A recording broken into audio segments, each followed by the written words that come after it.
The reason we're using cultural permanence here is because it's kind of becoming a buzzword. So MCFD now has adopted that as part of their new kind of adoption agenda, and it's used in other provinces as well. A lot of people have written about custom adoption in terms of a lot of research itself. It's limited. We still have to do a lot, and I'm so glad to hear that, you know, you're doing some record keeping in terms of your processes and how you're moving forward with this. Because our knowledge, as you know, was transferred from our elders, and so we have the stories, we have teachings, but in terms of things written down, there's not a whole lot. But it seems that people agree that custom adoption, one of the key features of it was that there was no boundaries or limitations or secrets that are often found historically in ministry-led adoptions. Certainly, we're now hearing about, you know, from survivors of the 60s scoop. There's a class action suit in Ontario that's just been approved by the courts, and they're calling all adults who have been foster children or adoptees in the province of Ontario to be part of this class action suit, much like the residential school hearings and process. So if you know anyone who is in foster care or adopted in Ontario and it's First Nation, Métis, or Inuit, they're setting up a process to look at how to reconcile that. Because learning about custom adoption, I think, is where we want to go. Because I have such a difficult time with children and youth who, but they turn 19 and they're still in our care. I don't think that's right, and we need to be more proactive at looking at family members and community members so that they're not turning 19 in care.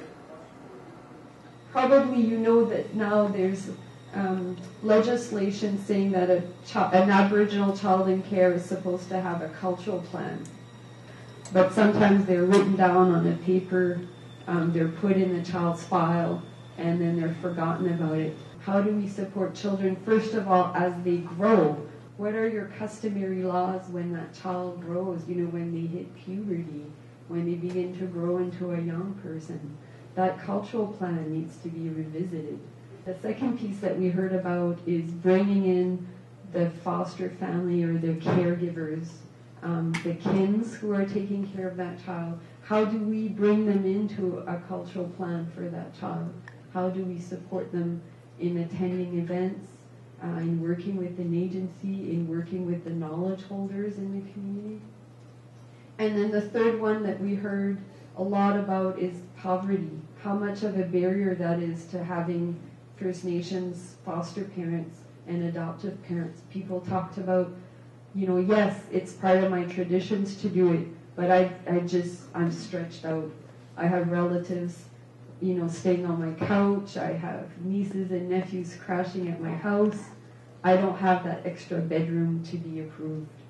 And we heard a lot about the barriers involved in custom adoption and taking on children. I think definitely one of the biggest barriers that we have is the relationship building between our agency and the communities, as well as the Ministry of Children and Family Development. Because I think that by the time they come to us, it's already too late. Because what happens is whenever children are in care with the ministry, they're in care under a temporary custody order. And then by the time they come to NIFCSS, they're continuing custody. And sometimes that takes 2 years, sometimes that takes 4 years, or longer. And they're stuck in these transition periods where they're getting further and further lost from their community and their families. And so I think that, one, that should be sooner. We should be a part of their lives much sooner than that. What I've noticed over the years is our youth and young adults there is a weird concept called a throwaway. Youth are throwaways, you know, and when I hear Aboriginal people themselves say, well, if you live under my house, my rules, if you don't like it, get out. and that's it. We're not like that. We're an extended family system. If we're having problems with our kids, we have aunties, uncles, family that could step in and help, because we're not nuclear family, liberal ideology people. We're tribal people. We can't live any differently, and our children cannot survive unless we stay true to who we are. When we had the homecoming for the children that were in the system, and they'd say, I want to come home. I want to come to this place. I want to know how to live. I said, are you ready? None of them,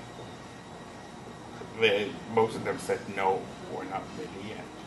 Because of their difficult situation, being removed from their parents and family and culture and community, and have to move around from foster care to foster care. Some of these children sometimes develop problematic behaviors, and sometimes it's difficult for caregivers and people who interact with them to see their beauty and their nobility.